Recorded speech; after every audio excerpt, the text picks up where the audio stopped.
In today's video, I'm going to teach you how to track what you've spent in QuickBooks Online, a quick guide that will take us about 5 minutes.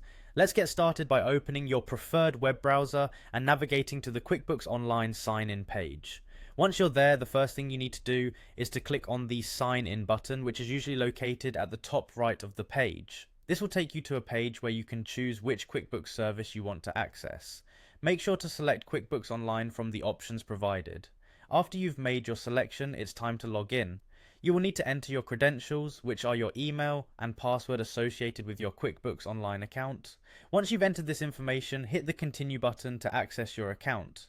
Now that you're in your QuickBooks dashboard, let's move on to generating the expense report to track your spending.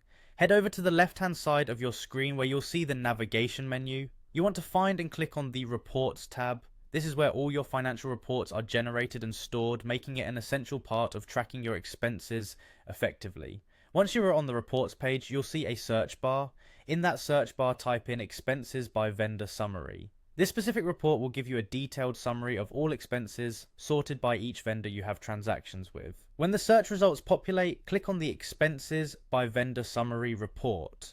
Opening this report will give you a predefined summary for a default date range, typically set to this year to date or another preset time frame. However, you likely want to adjust the date range to fit your specific needs.